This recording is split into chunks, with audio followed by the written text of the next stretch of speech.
Essa live vai ser a última do curso Admirável Ciência do Cotidiano e vão ser apresentadas por mim, que eu sou o Lucas, né? Eu, Uhum. tô cursando licenciatura em Física, estou no último ano, faço a licenciatura aqui na Unesp de Bauru. Agora os outros integrantes também vão se apresentar e a gente já dá sequência na live. Eu sou o Carlos, né, colega do Lucas e do Alexandre. Estamos na mesma turma de física do quarto ano de Bauru. Isso, e eu sou o Alexandre, quarto ano da Física, também na mesma sala do Carlos e do Lucas. O propósito dessa aula, além de comentar sobre as fases da Lua, a questão científica, a gente também quer trazer para vocês um pouco também da parte cultural, a parte popular, tá? Então, vamos falar um pouquinho sobre a cultura indígena, em especial os Guaranis, que foram uma tribo que predominou o litoral brasileiro, tá? Quando os exploradores chegaram aqui na América do Sul. E Tupi, é comum acontecer essa confusão, Tupi é referente à língua, tá bom? É um tronco linguístico. E Guarani são as etnias. E por que a gente está falando dos Guaranis, né? Por quê? Porque a lua para eles tem uma relação muito íntima. A lua está relacionada tanto com o plantio, com a colheita, com a caça, com a pesca, com a manipulação da madeira, né, que é o corte dela, o dia mais apropriado para cortar a madeira, e também a questão mitológica, né? Então os índios têm uma relação muito íntima com a lua. Ô, Alexandre, você poderia comentar um pouquinho, já que a gente está falando de caça, de pesca, poderia comentar também sobre os hábitos dos animais em relação à lua, por favor? Sim, para quem está me conhecendo agora, além de fazer física, eu sou fotógrafo de vida selvagem. E dentro dos anos que você vai treinando, pegando experiência e fotografando mais espécies, tendo contato com mais bichos, a gente começa a perceber que alguns animais eles têm uma relação íntima com a Lua. Então, por exemplo, principalmente para minha área, turnas, em dias de lua nova, que a visibilidade é menor, elas tendem a ficar mais para a beira da mata, né, isso tratando de corujas florestais, né, e quando a gente tem uma noite de lua cheia, que você tem uma maior iluminação do chão, elas tendem a ir para o meio da mata pegar, conseguir comida de lugares diferentes, né? Para não elas fazem essa rotatividade conforme a iluminação. Daí também no caso a gente tem os peixes que também seguem, mudam de comportamento conforme a lua. Então você tem que os peixes, quando a gente trata de lua nova, eles tendem a ir para águas mais profundas, abaixo do metabolismo, ficam mais calmos. Enquanto quando a gente tem lua cheia, eles falam que é o melhor período para você pescar. Por quê? Porque os peixes estão com maior atividade, eles estão em águas mais rasas, né? Mais fácil de você pescar. Da mesma forma, por exemplo, para dar um último exemplo, a gente tem as tartarugas marinhas. Quando elas nascem, quando elas saem lá dos ovos que são enterrados na praia, elas têm a de seguirem para onde tem a luz. Por quê? Porque na, na época que isso foi, como isso foi surgindo por seleção, a gente está falando de um processo longo. E elas faziam isso numa época que a única luz que você ia ter ali de noite naquele lugar seria a luz da lua. E da lua refletida no oceano. Então, seguindo a luz, elas sempre caíam na água. Tanto que isso está virando um problema hoje, porque como a gente tem cidades próximas à praia, ao invés dessas tartaruguinhas irem para a água, elas estão seguindo em direção à cidade, sentido oposto à água, e por isso é muito importante não só a questão de repensar o tanto que a gente usa a questão de iluminação urbana, ou uma melhor eficiência dela, quanto de também repensar é, a questão desses animais que dependem da luz para orientação, Uhum. que seguem a lua. Né? E tem uma coisa interessante também, se vocês repararem nos supermercados, açougues, né, tem uma luz azul que fica principalmente na parte de frios, de carnes, né? Essa luz azul, ela tem um propósito de imitar a lua. Então, os insetos que estão no ambiente, eles, por instinto, eles seguem a lua. Os animais, os insetos, né, com hábitos noturnos, eles seguem a lua. Eles estão adaptados a isso, né? E no mercado, então acontece, o projetista lá da armadilha coloca uma grade eletrificada. Então, quando o inseto é atraído pela lâmpada, ele esbarra nessa chapa e é eletrocutado. Então, é uma armadilha para insetos baseado nesse princípio da luminosidade da lua durante a noite, tá bom? Só uma curiosidade também. E seguindo então, vamos falar um pouquinho então das lendas, né? Que são muito interessantes. Para os guaranis, para a maioria das nações, né, indígenas, a lua é representada então pela deusa Jaci, que é protetora das plantas, dos amantes e da reprodução. E é interessante nessa história, ela é assim, ó. Tupã, né, que é o deus supremo para os indígenas, criou o Guaraci, que seria o sol. Seria o sol. Aí o sol iluminava constantemente, né, o mundo, né? Só que um dia o sol se cansou. E o que ele fez? Ele descansou, ele dormiu. Só que quando dormiu, sabe o que aconteceu? Ficou tudo assim, ó. Escureceu tudo. Ficou um breu só. Ficou nas trevas. Aí Tupã criou Jaci, que era para iluminar a noite. Então, quando o Guaraci, que o sol, acordou, ele olhou assim e falou, nossa, quanta beleza, né? Ficou interessado pela Jaci. Mas eles eram designados a iluminar, para formar o dia, e Jaci para iluminar as trevas. Então eles nunca poderiam se encontrar. O que aconteceu? O Guaraci então pediu para Tupã que criasse Rudá, que seria o mensageiro do amor. Então toda manhãzinha era o horário de amor entre a lua e o sol, somente naquele momento. Aí quando um ia dormir, o outro tinha sua rotina. Tá? É bem interessante essas lendas, né? Essas histórias. E tem mais também, ó. Nas outras culturas, né? Como na cultura romana e grega, né? A mitologia romana é basicamente ela é espelhada na grega, né? Então a Diana para os romanos e Artemis para os gregos eram a lua, tá? Era a deusa da lua e era equivalente ao poder, à força, né? E à caça. Para os africanos da África Ocidental, Mau, acho que é assim que se pronuncia, ela era vinculada com as baixas temperaturas, tinha uma figura matriarcal, era assim que era representada a lua aos povos africanos. Tá? E para os astecas, tem uma história muito interessante também, a Coyohualcalque, acho que é assim que se pronuncia, tá? A Coyohualcalque era a deusa da lua, segundo a mitologia asteca. E como que é a história, né? Ela era irmã do deus Sol, que é o Huitzilopochtli, acho que é isso. Quando o irmão dela, Sol, nasceu, acho que por uma questão de ciúmes, né? A história dá a entender isso, por uma questão de ciúmes, ela tenta conspirar contra a sua própria mãe, que era a deusa da terra. E essa conspiração dá errado, ela tenta matar a própria mãe, e dá errado isso. E o seu irmão Sol, para se vingar, decapitou ela e arremessou a cabeça dela para o espaço. Então os astecas, eles observavam a lua, né, acreditando que fosse a cabeça dessa deusa. Certo? Vamos para mais uma. Na cultura hinduísta, temos o Soma, né? É interessante também que os hindus tentavam explicar as fases da lua, né? Explicando que fosse um elixir da imortalidade, né? Que os deuses bebiam da lua, né? Que a lua continha então esse elixir e os deuses consumiam. E quanto mais eles consumiam, ia acabando, né? Então por isso tinha aquela lua grandona, né? Ela vai diminuindo, né? Então eles imaginavam que esse elixir ia acabando e se renovando.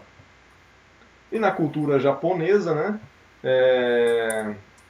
A lua tinha uma figura masculina e o sol era a sua irmã. Era a sua irmã, a Amaterasu. E a lua, no caso a lua pra gente, seria Tsukiyomi, né? para os japoneses. E essa história também é interessante e violenta, né? Porque o que aconteceu, segundo a lenda? Tsuki foi convidado, né? Ele foi representar a sua irmã, Sol, para um jantar da deusa do alimento, né? Chegando lá, a deusa do alimento ofereceu para Tsuki a sua própria boca e seu próprio nariz. Tsuki ficou irritadíssimo com isso, ficou tão irritado que chegou ao ponto de matar a anfitriã, né?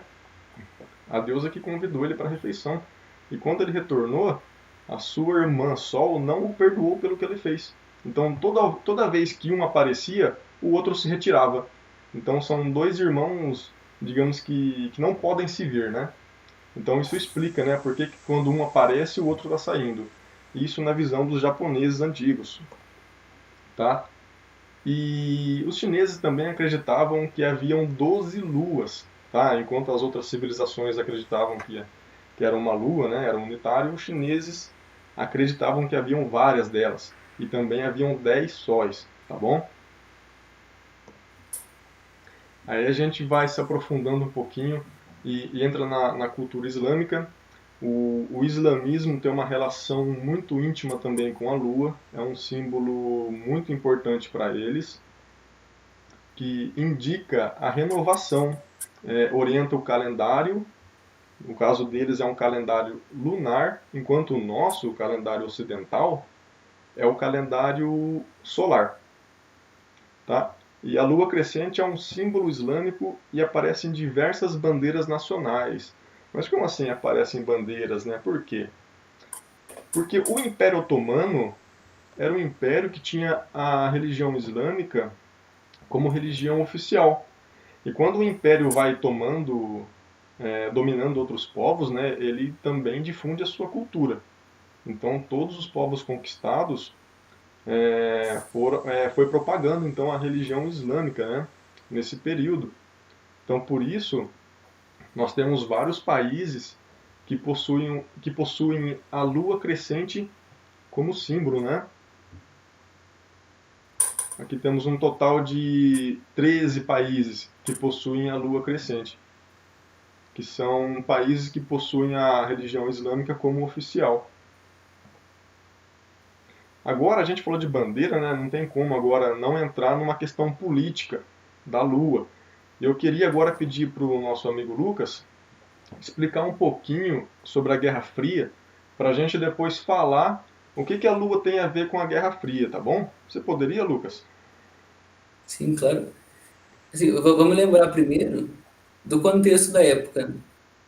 A gente tinha acabado de sair da Segunda Guerra Mundial, e dessa guerra tinha sido reveladas duas potências que seriam muito importantes no próximo período, né? De um lado você tem os Estados Unidos e da outra a União Soviética, né? São duas superpotências daquela época que tinha influência praticamente no mundo inteiro. E nesse período, depois da Segunda Guerra, que é conhecido como Guerra Fria, né? Esse nome, inclusive, é por não ter tido um conflito totalmente direto entre as duas potências, né? Ocorreram guerras financiadas e tudo mais, né? Mas o conflito, na maior parte do tempo, ele principalmente ideológico, político, e também na questão de desenvolvimento científico, de armamento, e a famosa corrida espacial, que vai ser o tema aqui, né? Por que isso? Porque uma potência ela tinha que mostrar para o mundo, no contexto geopolítico mais global, que ela era superior de algum jeito a outra nação, né?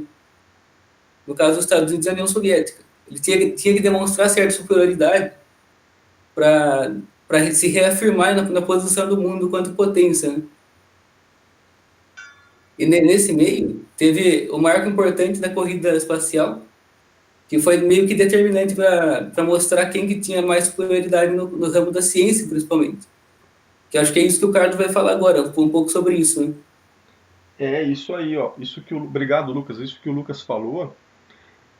Então você tem duas potências que tentam liderar o mundo, né? Elas disputam a liderança mundial e elas tentam provar, né, para os demais países que o melhor caminho é aquele, né? Cada um tinha um caminho. No caso, os Estados Unidos com o capitalismo e o bloco soviético com o comunismo, né? E então o que aconteceu? A Lua foi um objeto, vamos chamar que a Lua foi um ringue, tá? A Lua foi um objeto de desejo por ambos os países, né? E demonstrava força, demonstrava supremacia econômica, científica, intelectual. Então, conquistar a Lua, né, chegar até a Lua, demonstrava superioridade, tá bom? Então vejam aqui, ó, posters da época da União Soviética com a Lua de fundo, né? A Lua ali representando um objeto a ser alcançado. Aqui mais alguns exemplos. Eu não vou me atrever a traduzir isso aqui. Agora não dá. E tem essa imagem, ela não é uma imagem oficial, eu não sei a autoria dela, mas é interessante porque, né, ela quer dizer a mensagem de limpar a sujeira comunista, né, da Lua. Então vejam que tem astronautas portando fuzis, vejam que tem uma bandeira soviética, um capacete todo fuzilado. Então esse desenho tenta retratar aquela época, né? Eu não sei se esse desenho foi daquela época ou de uma época posterior, mas tenta demonstrar esse conflito, né? Conflito armado por trás da exploração, né? Ele passa essa mensagem. Alexandre, você poderia, por favor, explicar um pouquinho essa imagem para o pessoal? Bom, essa foi uma foto tirada durante a missão Apollo. E eu peguei essa imagem só para tratar de um detalhinho a caráter de curiosidade, que até falaram aí nos comentários sobre o homem ter pisado na Lua. E um dos argumentos que o pessoal que nega a ida do homem à Lua usa é que quando você olha as fotos que foram tiradas lá, você vê que no fundo, ali no horizonte, o céu não tem estrela. Então, só falar também como alguém que mexe com fotografia, que quando você quer tirar alguma foto, uma das primeiras configurações que, no caso, todo mundo está habituado com o celular, então vou usar o exemplo do celular, né? Uma das primeiras configurações que o celular faz é adequar a sensibilidade do sensor à luz, né, para que uma foto não saia muito clara, uma foto não saia muito escura, né? Ela tem essa forma de você deixar mais ou menos sensível.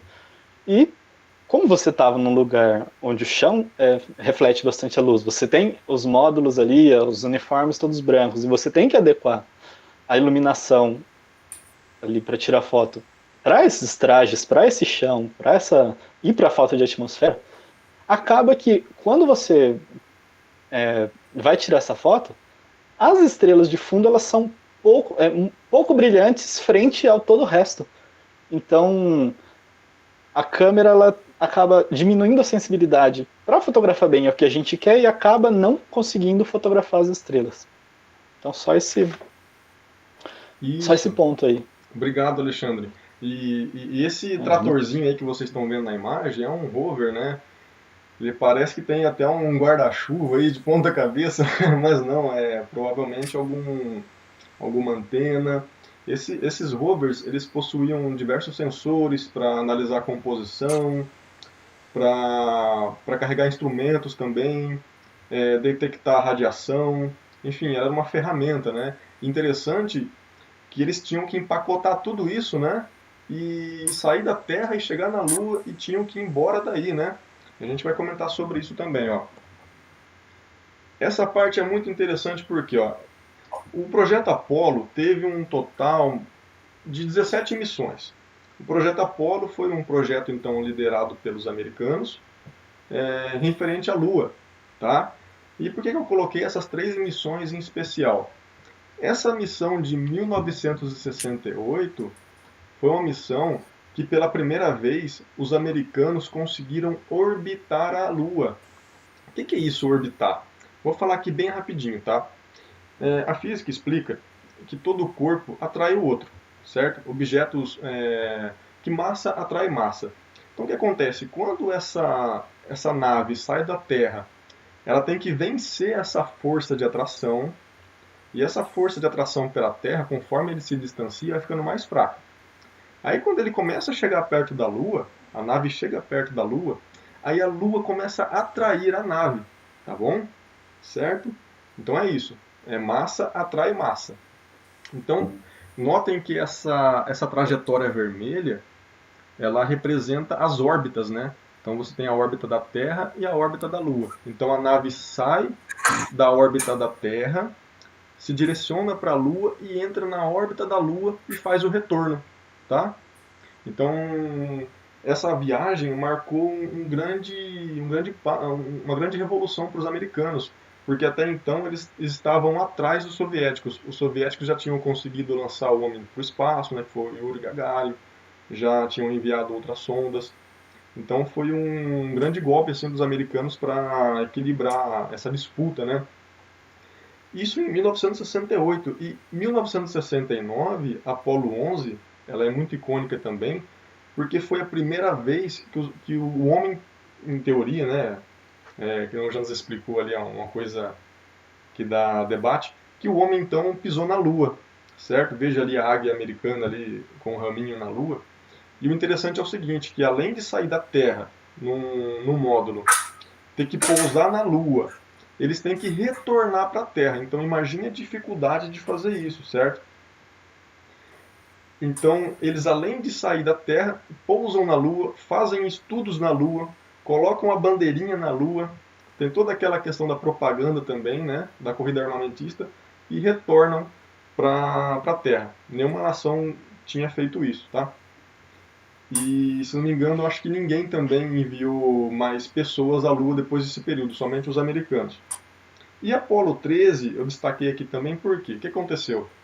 Era outra missão que tinha o objetivo de pousar na Lua, certo?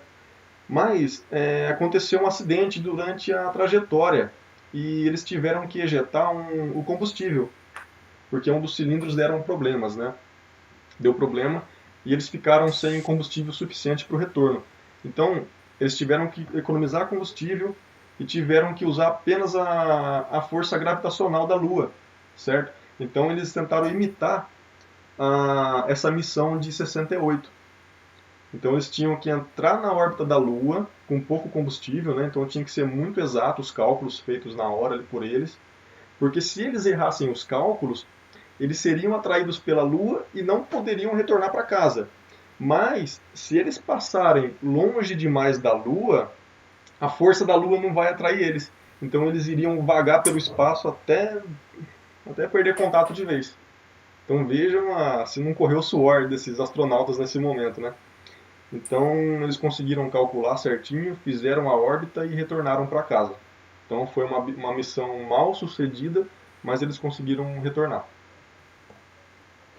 E é interessante, né, essa questão de Guerra Fria, aí você tem a questão cultural, né, a questão da arte, né, como é que a arte vai tratar disso.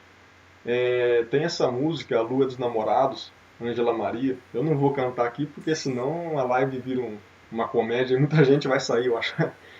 Mas a letra é assim, né, ela é de 61, é uma música lançada, o álbum é Carnaval de 61, se não me engano. E a música diz assim, todos eles estão errados, né? Todos eles quem? Os políticos, né? A lua é dos namorados. Lua, ó lua, querem te roubar a paz. Lua, ó lua, não deixa ninguém te pisar. Ou seja, o homem pisou na lua em 69. Essa música é de 61. 61, o presidente Kennedy pronunciou no Congresso americano que o objetivo dos Estados Unidos naquela década seria pisar na Lua. Então, provavelmente, esse assunto era muito divulgado naquela época, nos rádios e nas poucas TVs, né? Então, era um assunto que estava em todo lugar. Era a questão de pisar na Lua. Era uma coisa que era moda. Então, essa música antecede, né? Esse pensamento em relação ao pouso na Lua. E a gente não pode deixar de falar também, né? As músicas mais recentes, né? Que tem a Lua como plano de fundo. É uma coisa mais romântica, né? Aquilo que a cantora anterior estava tentando puxar de volta, né? Que a Lua é um objeto romântico, não é um objeto para disputa política, não é um ringue, certo? E também na literatura Ó, a Carlos, gente tem... Oi? estão pedindo pra você cantar aqui nos comentários. Cantar? Só Estão se falando que derem você like. canta e dança. Porque o professor falou que a gente vai ter nota de acordo com os likes, né? Vai que alguém dá um dislike aí, vai quebrar a gente. Eu não vou cantar, não. Brincadeira, gente. Quem sabe eu canto no finalzinho. Então, você tem grandes obras aí, o Júlio Verne, né? Eu, quando era adolescente, eu li esse livro. E é um livro muito fantasioso, né? Porque ele, na história, as pessoas fundem um canhão gigante dentro da Terra, né? De tão grande que ele era, fizeram um buraco na Terra, fundiram um canhão e um homem foi arremessado até a Lua, né? Só que ele não retorna. O desejo dele era chegar até a Lua, e não tinha como retornar. Daí o livro deixa isso em aberto. E ao lado aqui, essa Lua com um projétil na face é um filme da adaptação desse livro, tá? Então aí, o Crepúsculo, né? Marcou a adolescência de muita gente. Esse ratinho também da TV Cultura. Quer cantar, Alexandre? Ah, obrigado. O rato, meu querido rato. Então a lua, esse ratinho tomava fora de todo mundo, né? Da lua, da brisa, da parede, até que ele acha uma ratinha pra ele. E então é isso, gente. É essa parte mais popular, né? Como que a lua é tratada pela, pela sociedade, né?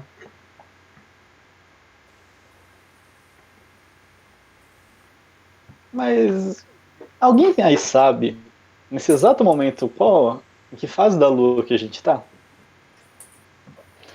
E, a propósito, como que ocorrem as fases da Lua? Então, pois é, essa pergunta a gente vai tentar responder agora, né? Pode passar isso aí. Então, essa é uma representação que é muito comum de aparecer em livro didático. Se você procurar na internet, provavelmente vai ser a primeira imagem que você vai achar. Uma delas nessa formatação. O que a gente tem nessa imagem? Primeiro, a gente está vendo aí essas setas que estão indicando a luz solar, que tem esses raios quase que paralelos dada a grandiosidade do Sol em comparação com a gente, né?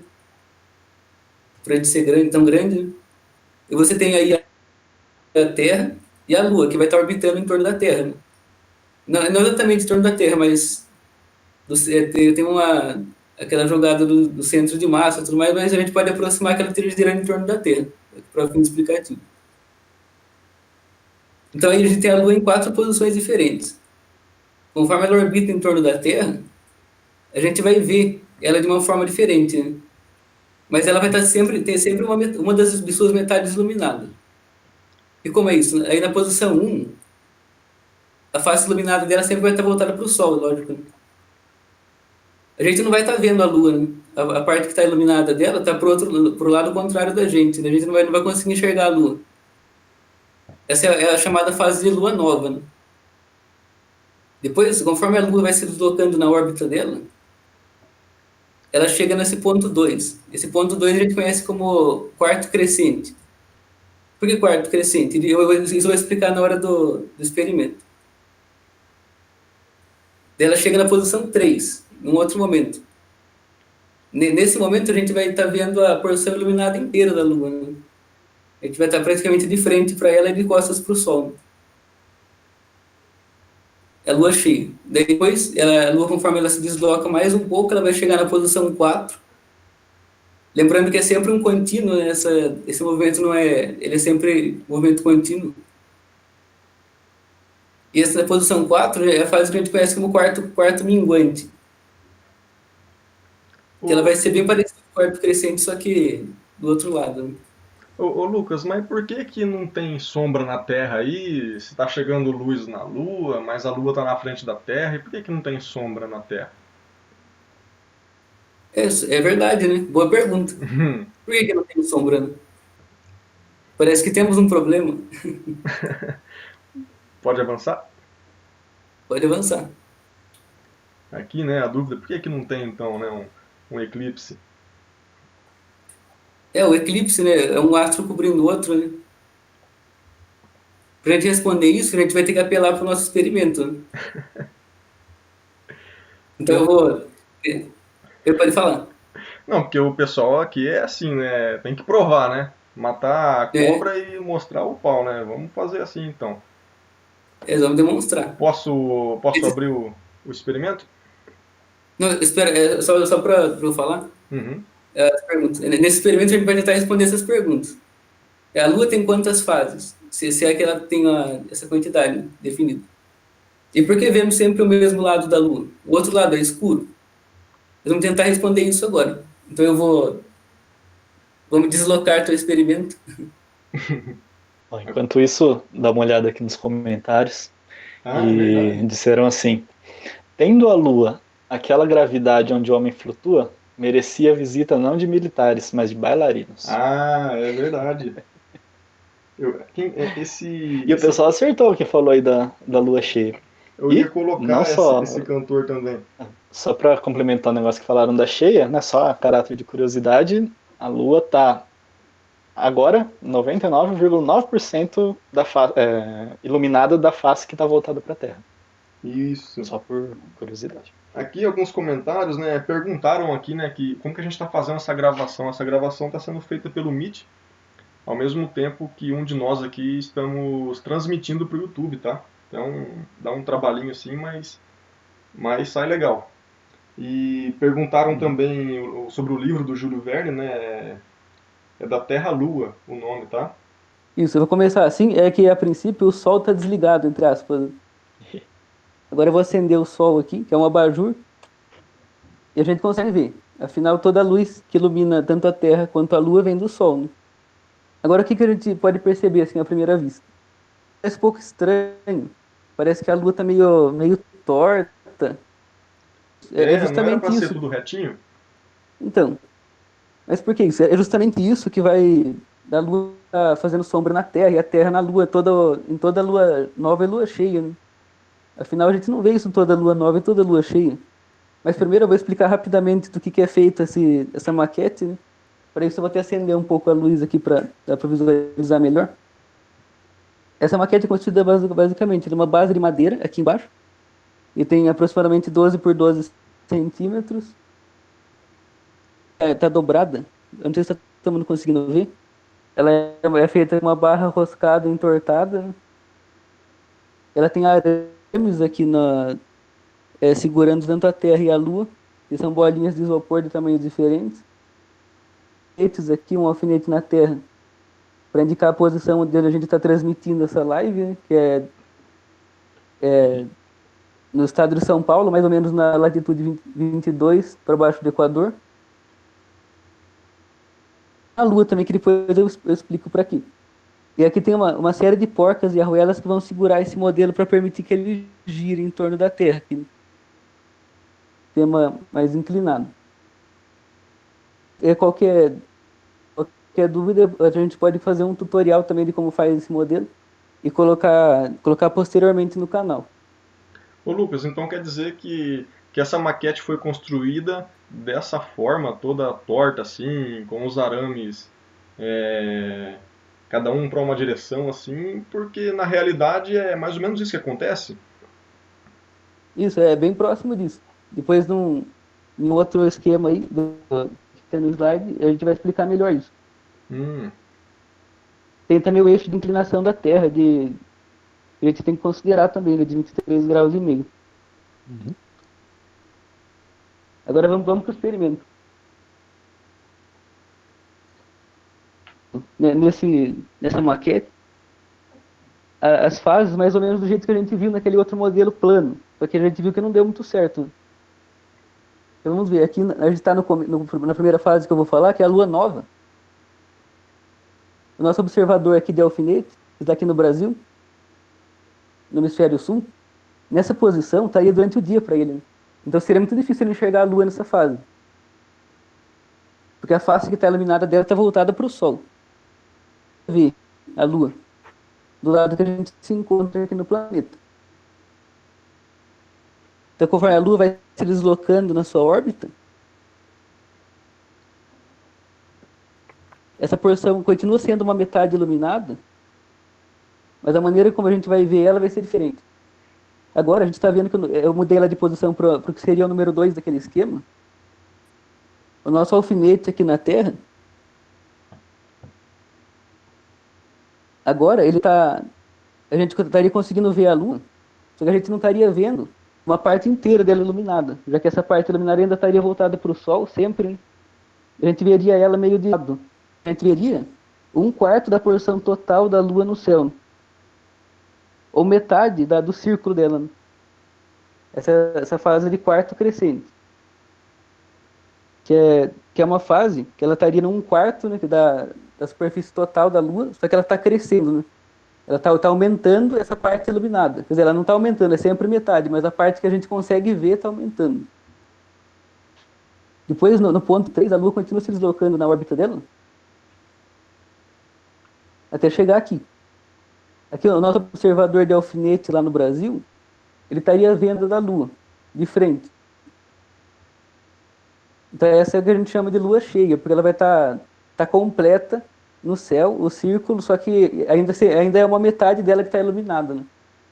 Depois, prosseguindo na órbita, a Lua vai para o outro ponto, que aqui eu vou deixar até aqui para não deixar a Terra na frente. O nosso observador agora está lá atrás também, né? Aqui ele também não estaria vendo a Lua inteira, metade do disco que ela forma no céu e um quarto da porção inteira dela, né? Da área dela como um todo. Então essa também é um quarto, só que é um quarto minguante agora, porque a Lua está minguando, né? Se desfazendo, se diminuindo, né? É o significado da palavra. E depois a Lua, como sempre, é sempre um ciclo, né? Ela vai retornar, ela ser uma Lua nova. Lua nova porque ela vai iniciar um novo ciclo novamente, né? E se vocês repararem, sempre que eu giro aqui, esse alfinete que está na Lua sempre fica apontado para a Terra, não importa o movimento que eu coloco aqui, a posição que eu coloque aqui. E por Ah, que isso então, Lucas, acontece? quer dizer então que a Lua vai ter uma face que está É sempre porque voltada para o observador na Terra, né? isso. Que seria o nosso alfinete aqui na Terra, ele vai estar sempre apontado para o o alfinete da Lua, na verdade. O alfinete da Lua vai estar sempre apontado para a Terra, né? Não importa em que posição da órbita ela esteja. Então, alguém pode estar significa que a Lua não gira, certo? Não exatamente. Na verdade, se a Lua não girasse, o que aconteceria? Se eu permanecer a Lua sempre nessa posição, o que acontece? O alfinete dela ficaria sempre virado nesse sentido aqui. Então, a Lua, conforme ela ia se deslocando, vai não para a Terra, que está no centro do sistema. Então, o que aconteceria? A gente conseguiria ver outras faces da Lua também. E não é isso que acontece, né? A gente vê apenas uma, que vai estar direcionada para a Terra. E não apontando para lá, como está agora aqui. Como se ela não girasse. Então quer dizer que isso é uma evidência de que ela gira, na verdade. Então o que acontece é que esse movimento de rotação da Lua, ou seja, que ela gira em torno do próprio eixo, ao mesmo tempo do que a Lua demora para percorrer um caminho inteiro em volta da Terra, ou seja, uma órbita inteira, né? Que leva cerca de 20 dias. Esse outro lado que a gente não vê é semi-escuro. O que acontece? A gente está vendo aí que a Lua está na fase nova. O que acontece aí? A face dela que a gente que está sempre vendo, que é que está com o alfinete vermelho, não está iluminado, né? Ou seja, o lado oculto da Lua, o lado que está do outro lado em relação a gente, está claro, totalmente claro. Então quer dizer que não é correto dizer que a Lua tem um lado escuro, mas sim um lado oculto, que a gente não enxerga. A gente não consegue ver daqui da Terra. Mas ele continua se deslocando. Ele continua sendo iluminado ou não, dependendo da posição da Lua, né? Perguntaram se o tempo de rotação é igual de translação. É exatamente Da isso. Lua? É por É isso da Lua, que sim. Isso, a gente sempre vê a mesma face voltada para a Terra. isso, perfeito. Agora, só para complementar um pouco o que a gente estava mostrando, eu peguei aqui um papel, que é um papel meio com gramatura alta, e fiz 2 furos nele. Eu vou colocar ele aqui na Terra e na Lua, só para demonstrar como seria esse plano. A gente está falando de plano, mas agora aqui fica mais visual, eu acho. Porque a gente tem a Terra e a Lua, e esse plano que está aqui seria o plano que a Lua gira em torno da Terra, que é um plano inclinado em relação a uma Terra, a Lua. E o outro plano que a Terra gira em torno do Sol, que seria um plano que passa aqui assim, que é alinhado com o canto do vidro aqui de baixo, é o que a gente chama de plano da eclíptica. Que ele intercepta esse plano nessa linha mais escura, como vocês podem estar vendo. Tem mais algumas implicações lá do que significa essa interceptação. Agora a gente volta para os slides. Eu vou desligar o experimento aqui. Aproveitando para responder uma dúvida aqui, alguém aqui falou assim, só retornar aqui, que o Sol é frio, que as luzes solares se aquecem somente quando estão na superfície terrestre. Olha, o que as teorias científicas dizem, né?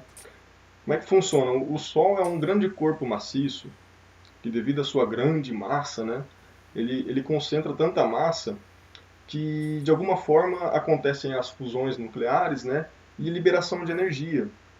E energia, ela é associada ao calor, né? Porque o calor é uma forma de energia. E como é que o calor se propaga do Sol até a Terra? Por ondas, tá? Por ondas eletromagnéticas. Explicando mais ou menos aqui. Então a questão de temperatura, por exemplo, o que nos aquece? O que nos aquece são as ondas eletromagnéticas do espectro. Eu vou falar espectro. Espectro é como se fosse uma identidade, é como se fosse uma classificação, tá? Das ondas. E as ondas que nos aquecem são as ondas do infravermelho, tá? São as ondas de calor, né? A gente pode falar assim também. Caso compreendeu, manda um joinha aqui depois. Caso necessite de mais uma explicação, você manda aqui, tá bom, Luciana? É isso? Alexandre? Pode passar o slide.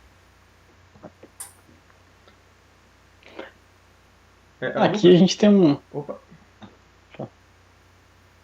Assim, como continuação daquele experimento, eu fotografei várias vezes aquela mesma maquete e coloquei essas fotos em sequência, para a gente observar como que funciona essa dinâmica do movimento, para observar aquele alfinete vermelho sempre apontando para a Terra. Porque os movimentos, na verdade, eles são cíclicos, né? Eles não param em momento nenhum. A Lua está girando em torno da Terra, ao mesmo tempo que a Terra também tem que completar a volta de um dia. Então, essa animação vai ajudar a gente a visualizar isso, né? Então, só para constar, eu tenho colegas artistas também, né? Ficam vendo só o talento desses garotos. Vou executar aqui a animação. Essa animação, Lucas, não é a mesma animação que fazem aqueles desenhos tipo Pingo, o Fuga das Galinhas, não é? Isso, é a mesma técnica usada das fotos, né? Fotos sequenciais.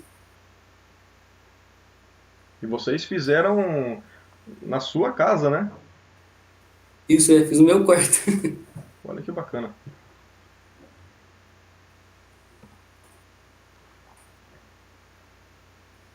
E esse negócio aí, Lucas? Então, é que isso daí, para falar um pouco dos planos de órbita, né? Das órbitas. Eu queria ressaltar que não é esse plano aí, né? Esse daí é um modelo de Terra plana, né? A Terra plana não consegue explicar as fases da Lua, porque ela variaria muito nesse ciclo diário esse ciclo diário que está mostrando aí, que é uma volta desse plano. A gente veria a Lua de muitas formas diferentes durante o dia, né? Então ela não é capaz de explicar as fases da Lua, né? O modelo de Terra plana. Não esse, pelo menos, né? Ah, não é não? Não. Bom, falou-se muito de questão de plano de órbita, então aqui está um diagrama para facilitar a visualização. Então, essa linha azul, que representa o plano com que a Terra gira em torno do Sol, né? Ela gira assim numa elipse, então você traçaria um plano que cortaria passaria nessa elipse e forma essa linha azul, né? Daí você tem ali também esquematizado no desenho a inclinação da Terra, que também estava ali na nossa maquete, e também tem aí tracejado o plano por onde a Lua gira em torno da Terra. E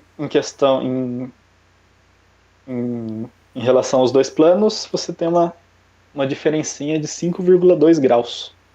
Por isso que lá a nossa maquete ela não é retinha, tudo junto no mesmo plano. Né? Só queria só confirmar, evidenciar uma coisa aqui para deixar claro, que essa representação não é muito comum da gente ver, porque ela está na escala correta, né? Tanto de tamanho, de ângulos, aí, então ela pode parecer um pouco estranha assim, à primeira vista, mas a realidade é mais próxima disso, né? Aproveitando, gente, perguntaram aqui nos comentários, né, se está em escala. Não está em escala, tá, gente? Se fosse em escala, Essa imagem, sim. teria que improvisar um parque de diversões aí, né? Usar uma roda gigante, alguma coisa do tipo. Ele não está em escala, tá? Só para vocês observarem que nessa representação que está aí no slide agora, essa tá em escala. Então é só você ver como seria muito distante. As bolinhas teriam que estar para a gente observar isso. Então é bem aproximado, tá? Posso avançar? E também, só para reforçar que é por causa dessa inclinação que não é toda hora que a gente tem eclipse. Né? Pode passar. Aqui a gente tem uma representaçãozinha de como acontecem a mudança das fases da Lua conforme passam os dias. Então você vê lá que começando numa segunda-feira, a Lua está magrinha, daí vai aumentando, até ficar cheia, e daí vai começando a sumir e tal. E também falar que isso vale, a gente vê ali no canto superior esquerdo, um lobinho com um rapazinho verde ali de ponta cabeça, que isso vale para o hemisfério sul. Não estou dizendo que no hemisfério norte não tem mudança de fase da Lua, mas pode passar, Carlos. Mas o que acontece é que um observador num hemisfério vê, entre aspas, de ponta cabeça do que o outro vê. Ou seja, a gente está acostumado com um desenho lá da Lua, quem está no hemisfério, a gente aqui no hemisfério sul, quem está no hemisfério norte vai ver de ponta cabeça. Não dá para falar quem está certo, quem está errado. Né? É só uma questão de observação. Brincam que a gente vê um coelho e eles veem, sei lá, um coelho de ponta cabeça. Tudo uma questão de ponto de vista. Exatamente. Agora chegou uma hora aqui, ó. Teve muita gente aqui que só tá aqui porque quer saber do eclipse. Tenho que provar para eles também. Novamente, vamos lá, né? Vou abrir então aqui vamos lá para o experimento agora. Enquanto o Lucas se arruma lá, só tirar uma dúvida aqui que apareceu nos comentários, que perguntaram se a temperatura que a gente sente do Sol aqui na Terra é a mesma da Lua. Essa pergunta na verdade, maldosa, hein? Tem um problema, na verdade, com o nosso conceito de temperatura. A agitação de gases. E se lá na Lua não tem atmosfera, não teria essa questão de você conseguir sentir uma temperatura. O que mandaria lá seria o quanto de radiação solar está chegando em você e quanto você está emitindo. E fazer um balanço disso para saber se você vai esquentar ou esfriar. Mas não dá para medir uma temperatura. Por causa do nosso conceito de temperatura. E o interessante também nessa questão, né, Alexandre, é que a Terra, qual que é uma grande diferença da Terra e da Lua, né? Ambas estão recebendo radiação solar, certo? Então, em teoria, as duas devem aquecer. Uhum. Assim, elevar a temperatura, né? De uma temperatura menor para uma maior. Mas o que é que acontece, tá? O nosso planeta tem água. E essa água, de certa forma, absorve esse calor. E a Lua é um deserto. Então, a transferência de calor da Lua e da Terra é diferente. Porque a Terra ela absorve o calor, né? durante o dia, no nosso hemisfério aqui, né, absorve o calor durante o dia, e de noite vai liberando aos poucos. Na Lua isso não acontece dessa forma. A taxa de transferência de calor na Lua é muito maior. E a questão dos gases também, como o Alexandre falou. Tá bom? Isso é a atmosfera, né? Isso. Não, Posso abrir a câmera, atmosfera. Lucas? Isso, pode abrir. Então, do jeito que o desenho não, ó, do jeito que a maquete tá aí, e nessa situação específica, a gente não tem eclipse por algum tempo, né? Ao redor do Sol, essa posição relativa entre esse plano, o plano da eclíptica e o Sol vai variar um pouco, né? Tanto que se a gente fosse rotacionar esse sistema inteiro ao redor do Sol, chegaria uma hora que ele estaria nessa posição, que seria equivalente nesse caso, a uma primavera ou outono, né? Seria uma primavera, no caso. Primavera ou outono, dependendo do hemisfério que tá. O equinócio.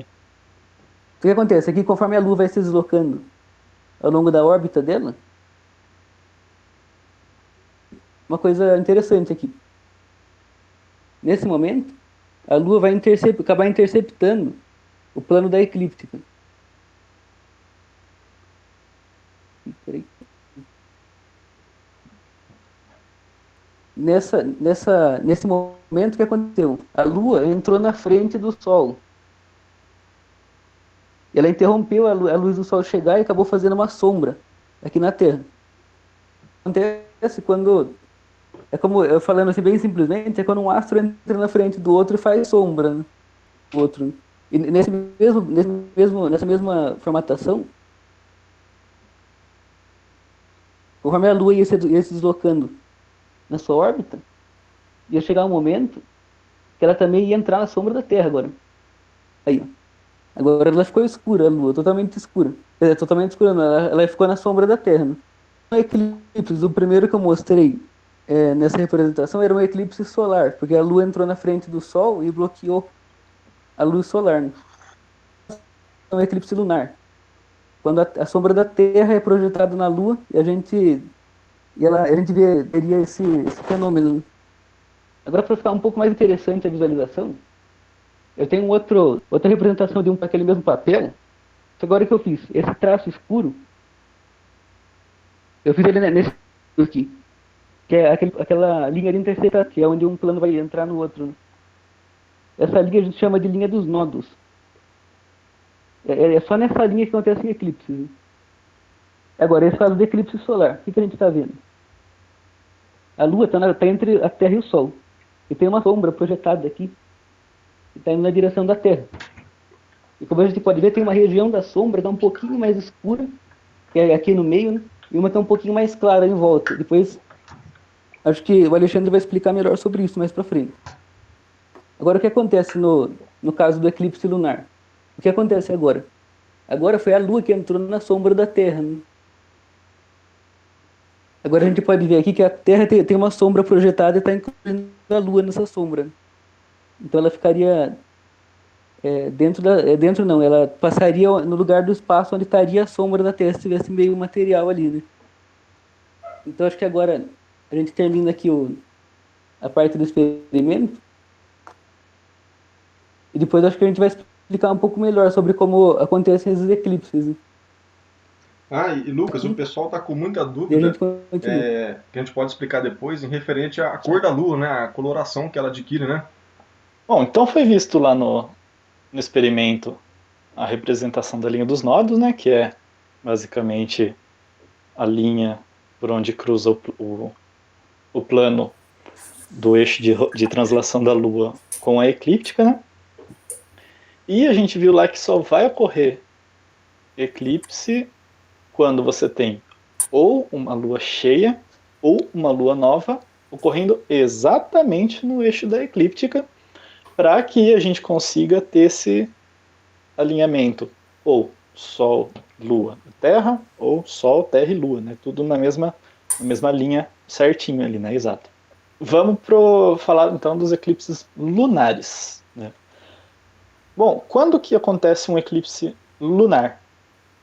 Acontece obrigatoriamente durante a lua cheia. Por quê? Porque a gente tem essa configuração de Sol, Terra na frente e a Lua passando na sombra da Terra.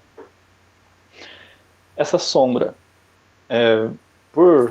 como o Sol é uma fonte extensa, essa sombra acaba tendo penumbra e umbra, que seria, entre aspas, a penumbra seria uma sombra mais clarinha e a umbra seria uma sombra mais escura, né, para usar termos simples. E como que acontece esse eclipse? Pode passar, Carlos. Então o que a gente tem? A gente tem lá a Lua vindo, seguindo o caminho dela, a Terra seguindo o caminho dela, tudo certinho. E de repente ela começa a entrar na penumbra da Terra.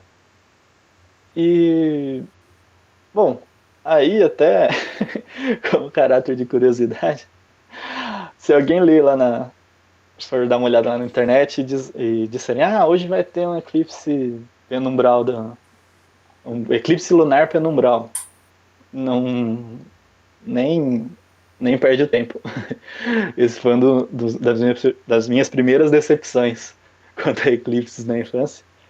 Eu lembro que eu estendi um tapete no quintal para não sujar o colchão. Levei um colchão, coloquei lá no meio do quintal, porque ia ter um eclipse lunar penumbral.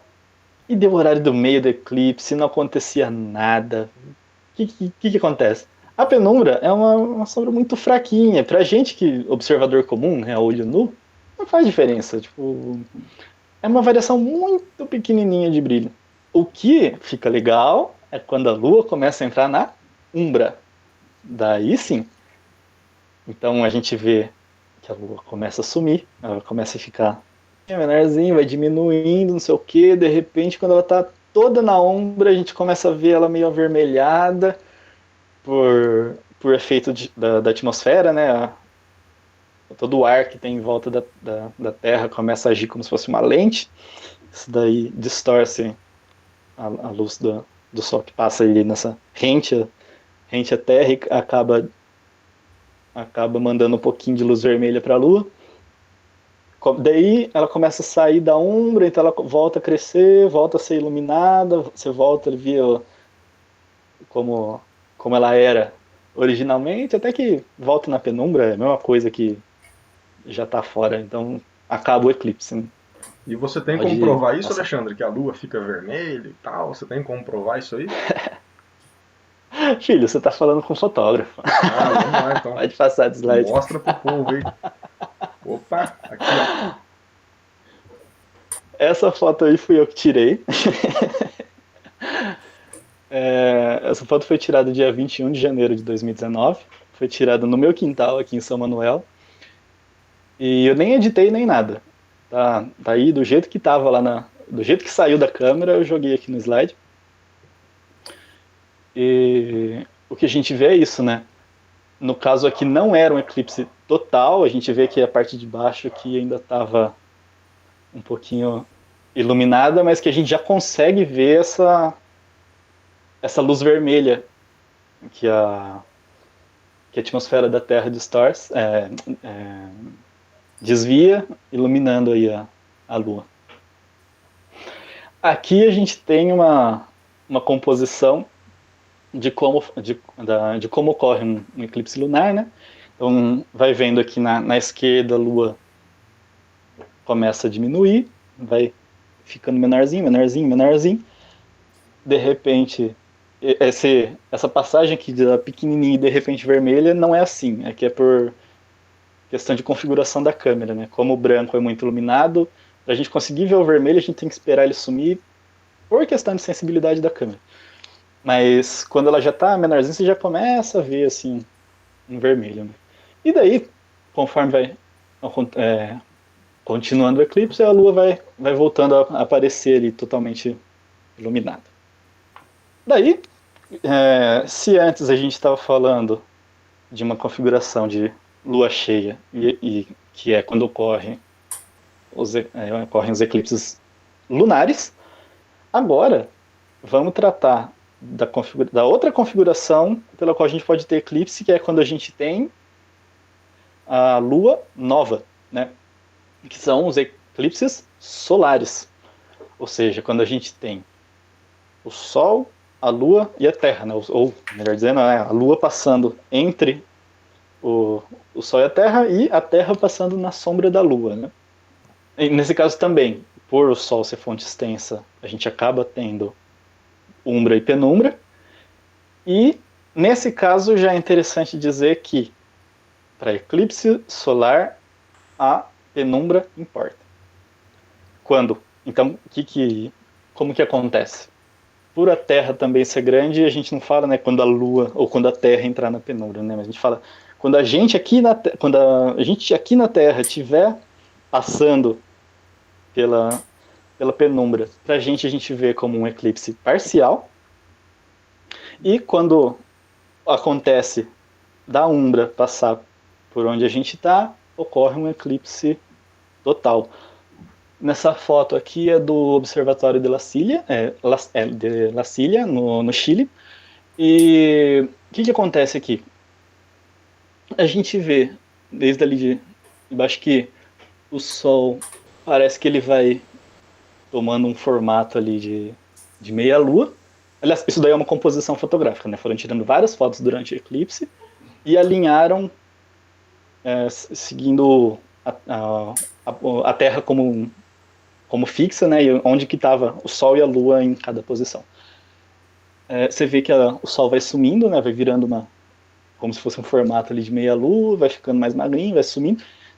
No meio, a gente vê o momento por onde, quando a umbra passa pela nossa localização. E depois que a umbra passa, a gente continua na penumbra e a gente vai vendo o Sol voltando a tomar sua forma, né? Normalmente, quando a gente... Não é para olhar para o Sol, então vamos tratar quando a gente tenta tirar fotos do Sol de outras formas. Normalmente, essa camada externa dele, que chama fotosfera, ela é muito brilhante. Então, normalmente, quando a gente vai tirar foto, alguma coisa assim, basicamente a gente só vê a fotosfera. O que acontece? Por infeliz coincidência, ou por feliz coincidência, a distância e o tamanho da Lua em relação da Terra deu que às vezes porque as órbitas não são redondas, né, mas às vezes acontece do tamanho da Lua no céu ser o mesmo tamanho do Sol no nosso céu. Então, se um está na frente do outro, acaba que a Lua tampa exatamente a fotosfera solar. Tal que a partir daí seja possível com que a gente consiga ver outras regiões do Sol. Então, isso que dá para ver umas protuberâncias, assim, dá para ver a coroa solar, dá até, se você souber identificar, ver mais ou menos como funciona o campo magnético do Sol, né, que essas linhas vão se alinhando, tem questão de vento solar também, tem bastante coisa que dá para a gente obter informação durante um eclipse solar total. Aqui, lembra que falei que como a Terra um lugar grande, a gente não trata mais da Terra passando na sombra, e sim da sombra passando por onde a gente está? E é como se fosse um eclipse, no caso o eclipse de 11 de julho de 91, como se fosse a gente vendo esse eclipse do espaço. Então o que a gente veria? A gente veria ali a sombra da Lua percorrendo a Terra, e a gente tem a parte mais clarinha, que é a penumbra, e esse ponto central que seria a umbra. Então, se essa região mais clara passa por onde você está, você vê um eclipse parcial, e se a parte preta passa por você vê aquela configuração da Lua totalmente escondida, que chama de eclipse total. E aqui, para finalizar, nem sempre quer dizer, a gente viu ali na slide anterior que, como a sombra percorre uma região da Terra, dependendo do lugar que a gente está, a gente vai ver o eclipse de uma forma diferente, nem sempre no mesmo horário. Então, às vezes, o que está acontecendo ao meio-dia num lugar, para o outro vai ver de outra forma e, sei lá, 1 da tarde. Então, aqui é um... Não sei, e não dá para dizer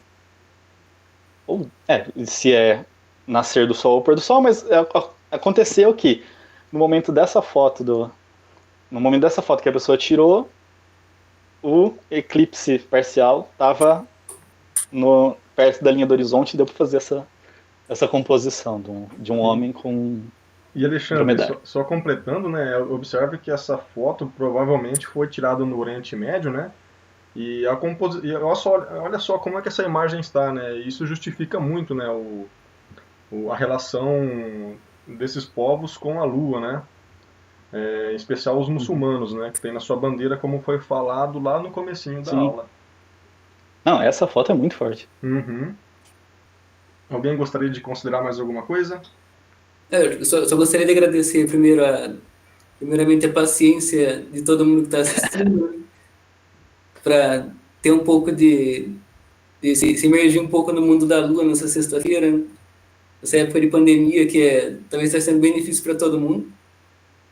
E às vezes é bom um pouco voltar os nossos olhares para cima um pouco, né, para observar, e não só para aqui para a gente mesmo, né? Um grande abraço ao professor Lang, aos nossos colegas, e a gente vai encerrando por aqui então.